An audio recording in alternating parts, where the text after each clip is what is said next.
The NRA, it's one of the most powerful lobby groups in the United States, and before it fought against gun control, it actually supported it for almost 100 years. So how did the NRA go from supporting gun regulation to... From my cold, dead hands.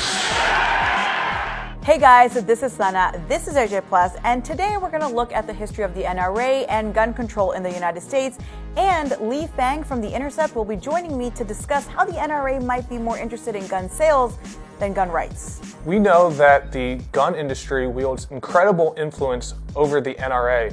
The NRA likes to portray itself as simply a membership-driven organization. The NRA's political advocacy and their marketing campaigns are fully integrated into the gun industry and their political agenda.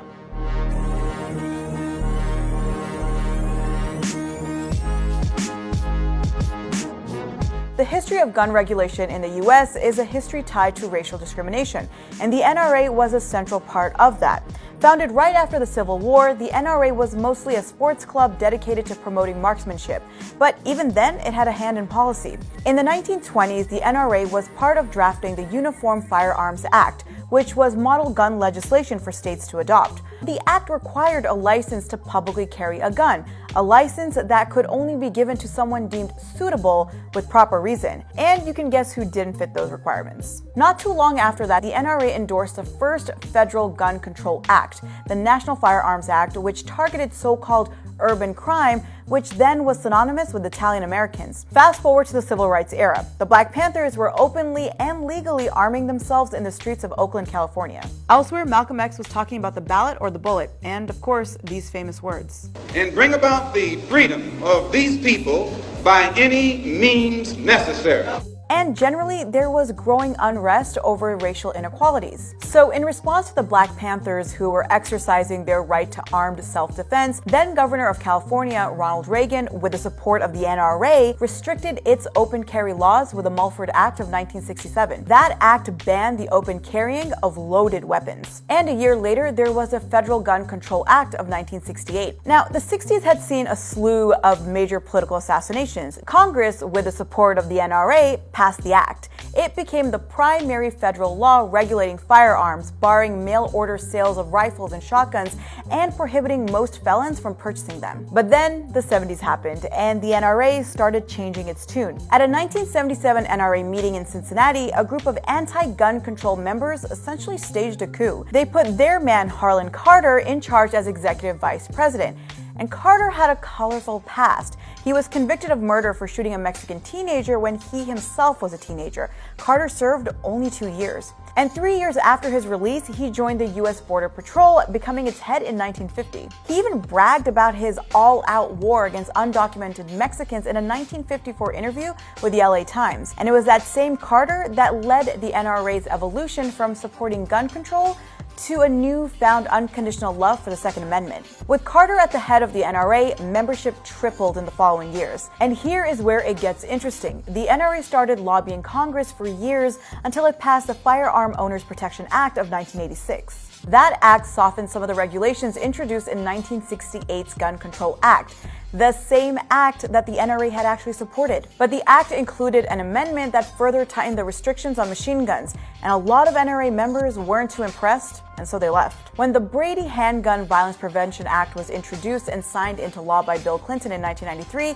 the NRA fought back. They were successful in their lobbying, easing some of the restrictions introduced in the bill. That wasn't enough for the NRA. After the Brady bill was signed into law, they funded lawsuits across several states claiming that it was unconstitutional. That fight against gun regulation led to a major surge in the NRA's membership, meaning fighting gun control was good for business. But it wasn't only because of rising membership numbers. In the early 90s, Wayne LaPierre was elected as the NRA's executive vice president. Stand up and show them you're ready to fight and ready to win. And he was critical in fostering close financial ties to the gun industry. Ties so close that the NRA has been accused of acting as more of a pro-gun industry organization than how it defines itself as a civil rights organization. And the NRA ensures gun sales by spending millions of dollars lobbying Congress, but I'm going to get to that in just a minute. But first, I want to explain how the gun industry in large part bankrolls the NRA, and it's really crazy how it does it. Let's start with the Golden Ring of Freedom program. It was created in 2005 by LaPierre in order to reach out to its richest members for bigger checks.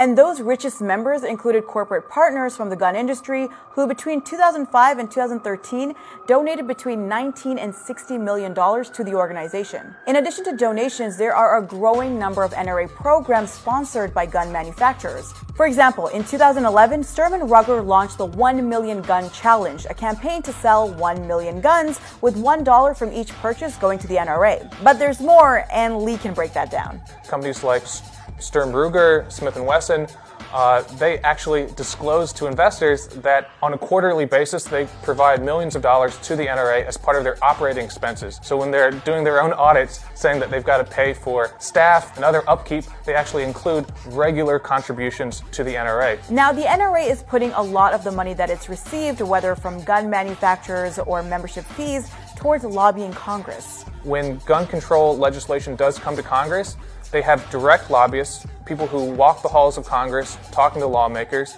They have their membership base making calls to Congress and directly meeting with legislators. And most importantly, they also have the threat of television advertisements. When a lawmaker threatens to vote for gun control, the NRA can air tens of millions of dollars in advertisements in their district, and that scares away a lot of lawmakers from enacting meaningful gun control legislation.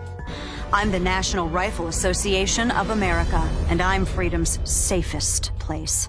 And the proof is in the gunpowder. Now, even though a large part of the NRA's revenue comes from its membership fees, it doesn't really represent the people it says it does.